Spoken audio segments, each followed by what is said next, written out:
अरे बहू, कहाँ जाके मर गई? सुन नहीं रही? इतनी देर से आवाज दे रही हूँ। अरे बहू, अरे महारानी, आराम फरमा रही हो? कब से कब उठ के किचन में काम तो कर लिया करो।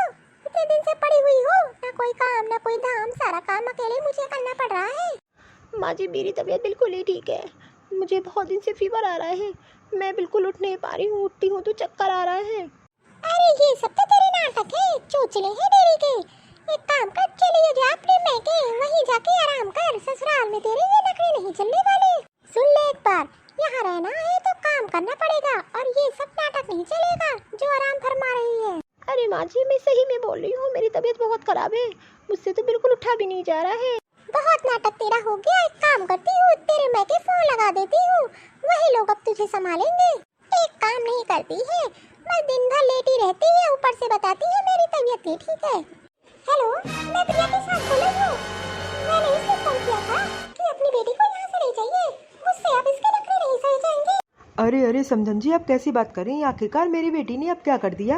अरे वो तो आप अपनी बेटी से आके पूछ लीजिए। और वैसे भी आपकी बेटी तो कोई काम हम तो करती नहीं है, जब देखो तब पड़ी ही रहती है। बस आप लोग यहाँ चले आइए और अपनी बेटी से खुद भी पूछ लीजिए, और हो सके तो अपनी बेटी को यहाँ से ले जाइए। अरे अरे समधन जी, आप तो फालतू में नाराज हो रही हो। ठीक है, मैं आता हूँ। क्या हुआ पापा? अरे बेटा, प्रिया की समधन का फोन आया था, वो हम लोग को बुला रही हैं। तो एक काम कर, जल्दी से चलना पड़ेगा तुझे वहाँ पे। अरे पर पापा, ऐसी कौन सी बात हो गई जो प्रिया दीदी की सास आप लोग को इतनी जल्दी बुला रही है? हाँ हाँ, जल्दी जाइए। पता नहीं मेरी बेटी के साथ वो लोग क्या कर देंगे। अरे पापा जी, मुझे तो लगता है उनकी सास में कोई चाल है। वैसे भी उनकी सास तो प्रिया दीदी से चिढ़ाई करती है। अरे अरे बेटा, ऐसी कोई बात नहीं है। आखिरकार उन्होंने बुलाया जरूर। मेरी बेटी ही कुछ ना कुछ गलत किया होगा। अरे तुम क्यों इतना दुखी हो रही हो? मैं और रमेश होकर आते हैं ना। हाँ हाँ ठीक है, जल्दी जाइए। अच्छा किया आप लोग आ गए, मुझे तो लगा आप लोग आएंगे नहीं। अब संभालिए अपनी बेटी के, हो सके तो अपने साथ ले जाइए। मेरे से तो आपकी बेटी अब संभलती नहीं है, आप ही संभाल लीजिए। ठीक है, अपने साथ ले जाएं, कम से कम मुझे तो फुर्सत मिले। प्रिया बेटा, प्रिया। अरे प्रिया बेटा, ये मैं क्या सुन रहा हूँ? तेरी सास क्या बोल रही है तुझे ले जाने के लिए? अरे प्रिया बेटा, क्या हो गया? तू रो ही जा रही है, तो कुछ बता क्यों नहीं रही है? अरे पापा, मैं क्या बताऊँ, आप ही बताओ। मेरी तबीयत बिल्कुल ठीक नहीं है। मुझे बहुत दिन से फीवर आ रहा है। ये लोग मुझे दिखाने नहीं जाते हैं, तो क्या करूँ? मैं बिस्तर से उठ ही नहीं पाती हूँ, और इन लोगों को लगता है कि मैं बहाना कर रही हूँ बीमार होने का। अब पापा आप ही बताओ, जिस इंसान को बुखार रहेगा वो कैसे बिस्तर से उठ पाएगा? ना ना बेटा, तू मत रो, मैं तेरी सास से बात करूँगा। अरे बेटा, मुझे ये बता, दामाद जी कहाँ हैं? दामाद जी तुम्हें दिखाने नहीं ले जाते? अरे पापा, मैं रमेश जी का क्या बताऊँ। वो तो सुबह सुबह ऑफिस के लिए निकल जाते हैं, रात में आते हैं। मेरे से तो उनका कोई मतलब नहीं है। और तो और मेरी सास को लगता है कि मैं बहाना करके लेटी रहती हूँ। पापा आप ही बताओ, मेरी तबीयत बिल्कुल नहीं ठीक है। जरा से उठती हूँ चक्कर आ जाता है, तो आखिरकार मैं घर का काम कैसे करूँगी? इस घर में तो मेरी किसी को परवाह नहीं है। मेरी सास तो हमेशा ताना देती रहती है कि मैं अपनी बेटी की दूसरी बहू ले आऊंगी। उनको तो इस घर में बहू नहीं, एक नौकरानी चाहिए। अरे प्रिया, तेरे साथ इतना कुछ हो गया, तूने फोन क्यों नहीं किया? और तो और पापा, मैंने अपनी सास और रमेश जी से बोला कि मुझे चल के दवा दिला दीजिए। मेरी किसी ने नहीं सुनी, मुझे कोई दवा दिलाने डॉक्टर के पास नहीं ले गया। आखिरकार मैं करूँ तो करूँ क्या? मेरी तो कुछ समझ में नहीं आ रहा है पापा। अरे प्रिया बेटा, तू मत रो। तुझे ऐसा देखकर तो मुझे रोना आ गया है। तुझे तो पता है मैं तुझसे कितना प्यार करता हूँ। एक काम कर, मैं तुझको दवा ला के दे देता हूँ, तू खा के आराम कर। पापा मुझे अपने साथ ले चलिए, मुझे यहाँ नहीं रहना। अरे नहीं नहीं बेटा, मैं तुझे अपने साथ नहीं ले जा सकता हूँ। अगर ले गया तो तेरी अपनी सास को तो तू जानती ही है, और तो और तेरी सास यही चाहती है कि मैं तुझे अपने साथ ले जाऊँ, और हमेशा धमकी देती है कि मैं अपने बेटे की दूसरी शादी कर दूंगा। इसलिए मेरी मान बेटा, तू यहीं रह। लेकिन पापा, मैं इन लोगों के साथ कैसे रहूं? मेरी तबीयत बिल्कुल नहीं ठीक है। ये लोग मेरा बिल्कुल ध्यान नहीं रखते हैं। अरे रमेश, एक काम कर, तू प्रिया के लिए दवाएं ले आ, मैं इसको दे देता हूँ, तो हो सकता है इसको आराम मिल जाएगा। हाँ हाँ प्रिया, तू परेशान ना हो, मैं दवा लाके तुझे दे देता हूँ, और कोई भी दिक्कत हो तो मुझे फोन करके बता देना, मैं फिर आ जाऊंगा। अरे प्रिया बेटा, अब तू रोना बंद कर और तू आराम कर। अरे ये तो यहाँ लेटी है, मुझे लगा कि अपने साथ ले जाएंगे अपनी बेटी को अपने मैके। मुझे लगा इसी बहाने मुझे इससे छुटकारा तो मिल जाएगा। आखिरकार मुझे कोई और तरीका अपनाना पड़ेगा। जरूर इसी में कुछ गड़बड़ है, तभी तो इसका भाई और बाप इसको नहीं ले गया। अरे आप लोग आ गए, मेरी बेटी प्रिया कैसी है? हाँ हाँ, क्या बताऊँ, प्रिया की तबीयत बहुत खराब थी, तो उसको दवा दे के आया हूँ। अरे पापा जी, अगर दीदी की तबीयत वाकई में खराब थी तो आपको उनको यहाँ ले आना चाहिए था। वहाँ कौन उनकी देख रेख करेगा? अरे पूनम बहू, तू तो एकदम सही बोल रही है, लेकिन हमारी भी तो समाज में कोई इज्जत है। यहाँ ले आता, तुम तो जानती ही हो उसकी सास कैसी है, वो तो एक मौका नहीं छोड़ती। वैसे भी वो कहती है कि अपनी बेटी को अपने घर ले जा। लेकिन पापा एक बात बताइए, जब दीदी की हालत इतनी खराब है तो आपको उनको छोड़ के नहीं आना चाहिए था। रमेश जी, आप, वो तो आपकी बहन है। अरे क्या हो गया मेरे बेटे को अचानक से? अरे परेशान होने वाली कोई बात नहीं है, मैं उसको दवा देकर आ गया हूँ।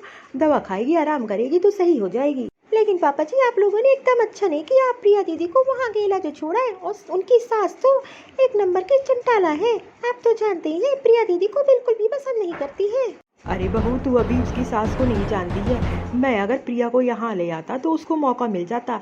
तू परेशान ना हो, और वैसे भी मैं प्रिया को दवा देकर आ गया हूँ। हाँ पूनम, पापा एकदम सही कह रहे हैं, अब प्रिया दीदी ठीक है।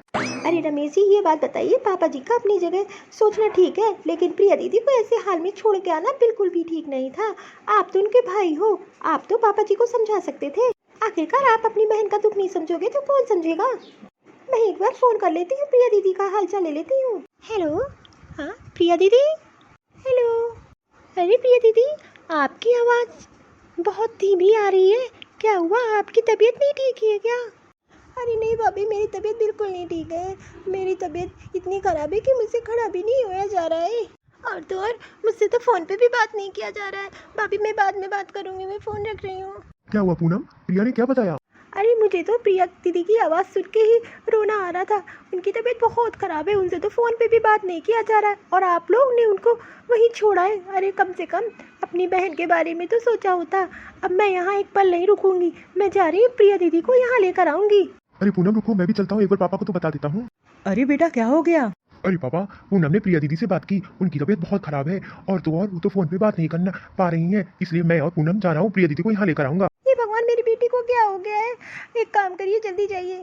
हाँ रुको, मैं भी चलता हूँ। हाँ जल्दी चलिए, क्योंकि पूनम दीदी को मैं ऐसे हाल में अकेले नहीं छोड़ सकती हूँ।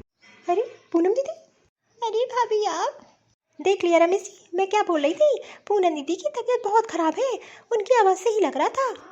अरे दीदी आप परेशान ना हो, हम आपको हॉस्पिटल ले जाने आए हैं। हाँ पूनम, तू परेशान ना हो, हम तुमको हॉस्पिटल ले जाएंगे। अरे पूनम दीदी, आपकी सास कहाँ है? दिखाई नहीं दे रही है। ऐसी हाल में आपको अकेला छोड़ के कहाँ चली गई? पता नहीं भाभी, मुझे तो कोई पूछने तक नहीं आता है, बस मैं बिस्तर पे पड़ी रहती हूँ। मुझे तो कोई दवा भी नहीं देता है।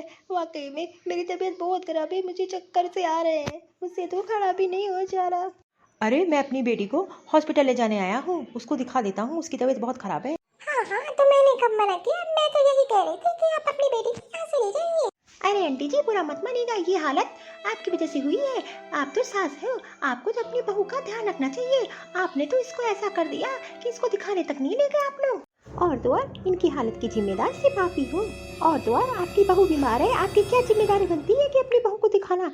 लेकिन आप लोग पता नहीं कैसे हो, कैसे ससुराल वाले हो कि आपने अपनी बहू को दिखाया नहीं, उसको मरने के लिए छोड़ दिया। अरे तुम कैसे घर की बहू हो जो मुझसे जवान लड़ा रही हो? तुम्हें ज्यादा दिक्कत हो रही हो तो अपनी ननद को यहाँ से ले जाओ। आखिरकार मुझे ऐसी ड्रामेबाज बहू नहीं चाहिए। देख रहे हैं समझी जी, आपकी बहू तो बहुत आगे है, इसी ने बिगाड़ के रखा है, तभी तो ये बिस्तर पे लेटी रहती है, उठती नहीं है काम के लिए। अरे प्रिया बेटा, अरे पापा, आप लोगों ने बहुत बोल लिया, आप मुझे बोलने दीजिए। वैसे भी प्रिया दीदी को ऐसे हाल में देख के मुझे तो गुस्सा तो आएगा ही। और तो और आंटी जी, आपके घर की बहू है और आप लोगों ने उसको मरने के लिए छोड़ दिया, और आपके बेटे वो कहाँ हैं? अरे उनकी क्या जिम्मेदारी बनती है? शादी क्या इसी दिन के लिए किया था? मैं भी तो एक किसी घर की बहू हूँ, लेकिन मुझे तो लगता ही नहीं है कि मैं मैके में हूँ कि ससुराल में। हम लोग हॉस्पिटल ले जा रहे दिखाने के लिए, आप भी आ जाइए, और नहीं आएंगी तो समझ लीजिए कि आजकल औरतें क्या कर सकती हैं, क्योंकि हम लोग तो ऐसे नहीं छोड़ सकते, हमारे घर की बेटी है। और तो और अगर आप हॉस्पिटल नहीं आएंगी, आप और आपका बेटा, एक बहू क्या कर सकती है इस बात का आपको अंदाजा नहीं है। आप और आपके बेटे के खिलाफ कंप्लेन कर देंगे, फिर तो आप लोग जानते हैं आगे क्या होगा आप लोगों के साथ। चलो प्रिया दीदी, अब रोना बंद करो, हम लोग आपको हॉस्पिटल ले जाएंगे। हाँ प्रिया, पूनम एकदम सही कह रही है, इन लोग से तो हम बाद में निपटेंगे। अरे इनकी बहू तो बहुत तेज है, आखिरकार जो बोल के गई है सही, और मुझे तो जाना पड़ेगा, नहीं तो इसने कुछ कर दिया तो मुझे जेल में ही पूरी जिंदगी काटनी पड़ेगी।